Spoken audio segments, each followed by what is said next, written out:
प्राचीन मालवा नगरी में राजा विक्रम का शासन था। वे अपनी प्रजा को अपने बच्चों की तरह प्यार करते थे। रात के अंधेरे में साधारण वेश में वे गांव की गलियों में घूमते ताकि लोगों की परेशानियां सुन सकें।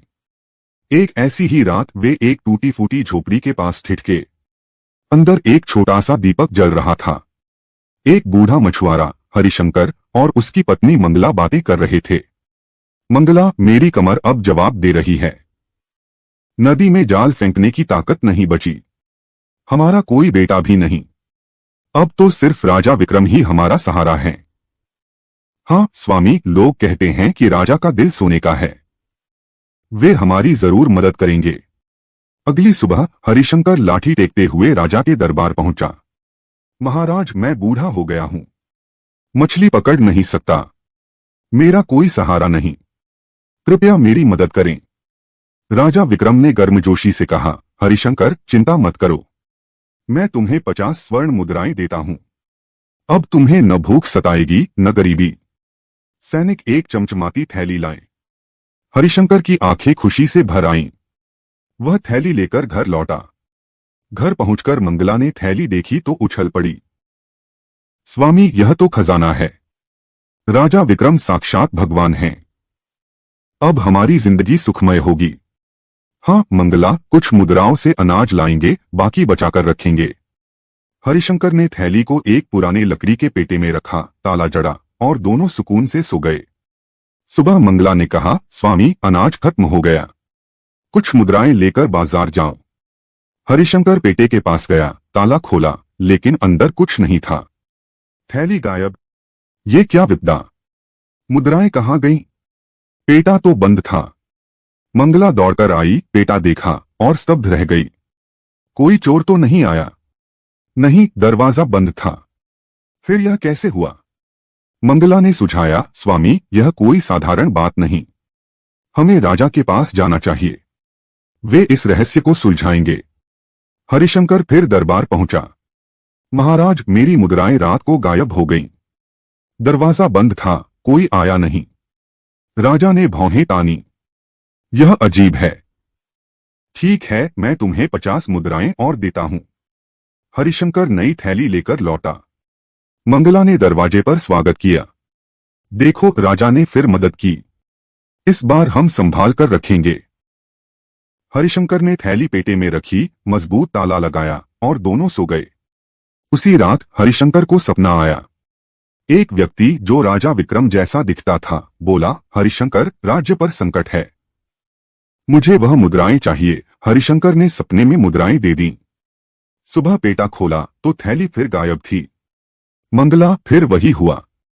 सपने में राजा जैसे किसी ने मुद्राएं मांगी और अब पेटा खाली है। मंगला ने कहा, यह कोई साधारण सपना नहीं।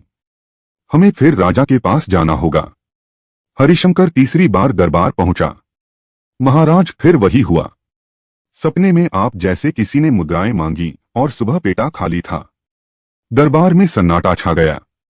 राजा ने सोचा, सपने में मैं? यह कोई चाल है।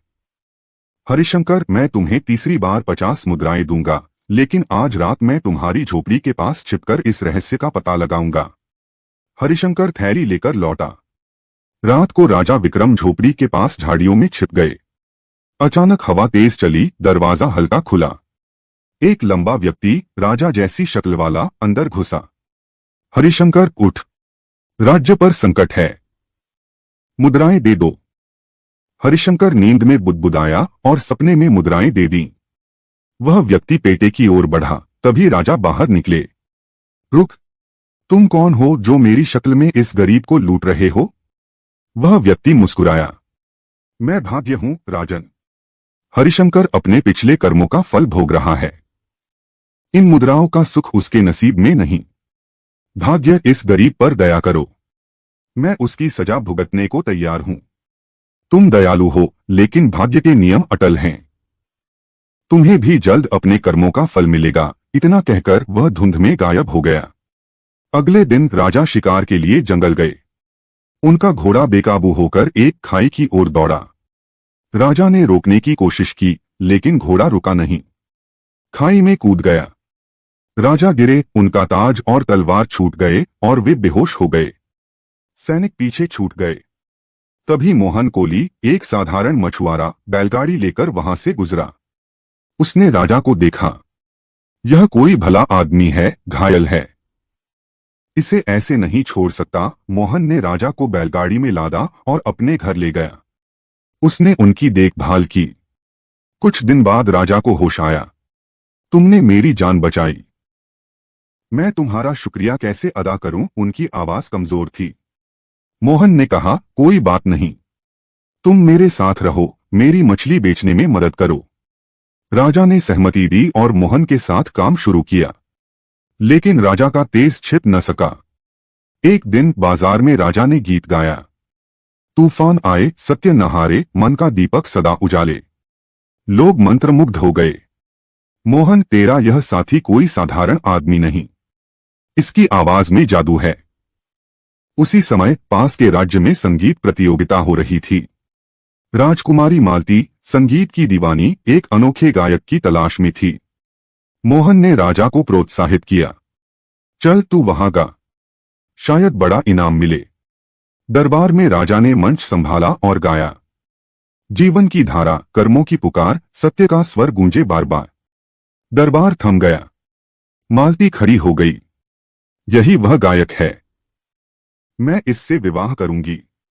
राजा ने कहा, मैं राजा विक्रम हूं, भाग्य ने मुझे मेरे महल से यहां लाया। सच सामने आ गया। मालती और विक्रम का विवाह धूमधाम से हुआ। मोहन को सम्मान मिला। लेकिन कहानी यहीं खत्म नहीं हुई। राजा विक्रम ने मोहन को दरबार में बुलाया। मोहन, तुमने मेरी जान बचाई, बोल क्या इनाम चाहिए? मोहन ने कहा, महाराज, मेरे गांव के मछुआरों को नदी किनारे बाजार चाहिए ताकि उनकी जिंदगी आसान हो। राजा ने कहा, न केवल बाजार, मैं हर गांव में कोष बनवाऊंगा ताकि बूढ़े और असहाय लोगों को मदद मिले। एक रात राजा को सपना आया। भाग्य फिर प्रकट हुआ। भाग्य ने आखिरी बार सपने में कहा, विक्रम, तुमने कर्मों का फल सुधारा, तुम्हारा नाम अमर रहेगा। इस तरह कहानी मालवा के इतिहास में दर्ज हुई।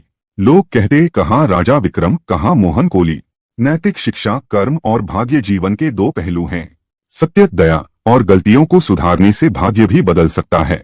आज का सवाल, महाभारत में अर्जुन को गीता का उपदेश देने वाले भगवान कौन थे? क विष्णु, ख शिव, ग कृष्ण, घ ब्रह्मा। अपना जवाब कमेंट में बताएं।